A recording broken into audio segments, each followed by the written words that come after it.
লাউগুলো আমি ঠুমো ঠুমো করে নিছি, আর এখানে গোস্তগুলো ধুয়ে নিছি। রান্না করার প্রস্তুত কতক্ষণ এখন। লাগে তোমার রান্না করতে? হ্যাঁ, তুমি খাও তো, ওই রকমই খাও। আমার সেই খিদে লাগছে, দেখি কেমন হলো তোমার মিষ্টি লাউয়ের তরকারি। আসসালামু আলাইকুম, কেমন আছেন সবাই? আশা করছি সবাই অনেক ভালো আছেন। আলহামদুলিল্লাহ আমরা ভালো আছি। আম্মু বললো আজকে মাংস দিয়ে লাউ রান্না করা হোক, এই জন্য আমি লাউটা আম্মুর কাছে নিয়ে আসলাম। আর এই লাউটা খাইতে অনেক মজা লাগে, অনেক স্বাদ লাগে।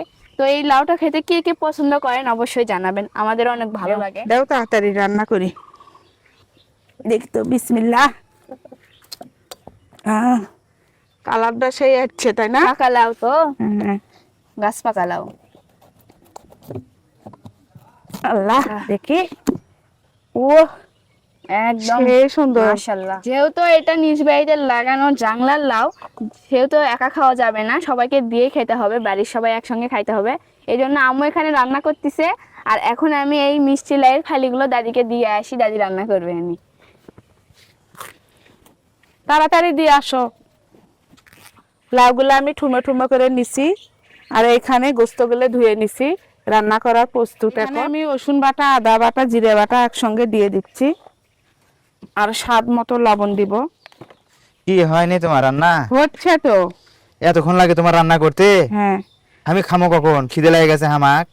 আচ্ছা, রান্না করা লাগবে না? রান্না কি সহজেই হয়? রান্না করা লাগবে না? তুমি তো সে কখন আসছো রান্না করতে? এতক্ষণ ধরে কি করলে তুমি? এখানে আমি হাতে বানানো গরম মশলার গুঁড়ো দিচ্ছি। মশলাগুলো আমার শেষ করে ফেলে দিল। কি একলাই তরকারি রান্দি বেড়াচ্ছে, কতগুলো করে মশলা দিচ্ছে তার মধ্যে। মশলা না দিলে স্বাদ হবে? মশলা না দিলে স্বাদ হবে? এত মশলা দিলে অল্প করে দিয়ে রান্না করো। আর এখানে আমি জিরার গুঁড়ো দিয়ে দিচ্ছি। হচ্ছে এতক্ষণ হয়নি। তুমি খাও তো, ওই রকমই খাও। লাউটাও অনেক সুন্দর মনে হচ্ছে। গাছের লাউ ছিল আমাকে সেটা। হ্যাঁ, এই যে বিলেতি লাউ, ওইটা মিষ্টি এলে লাউ। তো মানুষ কাঁচাই খায় বারে। খাও পরিমাণ মতো মরিচের গুঁড়ো। লাউটা আমি কাঁচা খাই, দেখি কেমন লাগে। বিসমিল্লাহির রহমানির রহিম। আর এখানে আমি দুটো তেজপাতা দিয়ে দিচ্ছি। তরমুজের মতো লাগতেছে আমাকে কাঁচা লাউ খাইতে। আরে আল্লাহ! আর এরকম গোস্ত সবকিছু দিয়ে হাতে মেখে রান্না করলে মজা হয়। আর পরিমাণ মতো আমি পানি দিচ্ছি। আমি একটু মাংসটাকে নাড়াচাড়া করি, যেন আমার হাতের ছোঁয়া পেয়ে স্বাদটা আরো বেশি হয়, আর সবাই আমার রান্নার প্রশংসা করে।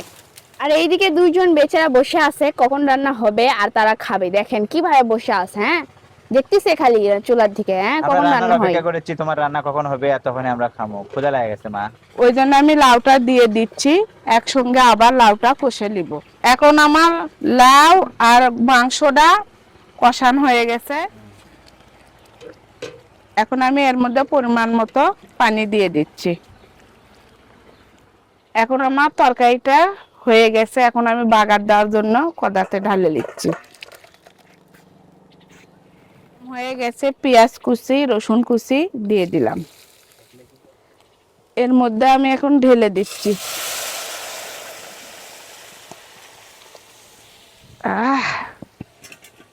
রান্নাটা আমার ফাইনালি হয়ে গেল। আম্মু, কি বাবা? আমার দাও, আমার সেই খিদে লাগছে, দেখি কেমন হলো তোমার মিষ্টি লাউয়ের তরকারি। নাও, খাও, খায়া বলো তো কেমন হয়েছে। আমার তরকারি দাও আগে। যতই স্বাদ করে রান্না করি, তারপরেও তোমার আব্বুর মুখে কি হয় জানি না, বলে যে ভালো হয়নি। তাই আমার কাছে তো ভালোই লাগে, সবসময় রান্না তো স্বাদই হয়, আমি তো মজা করে খাই। তুমি কইলে হবার লাই তো তোমার আব্বুরও করা লাগবে। চলো। অনেক মজা আছে, সত্যি অনেক মজা আছে।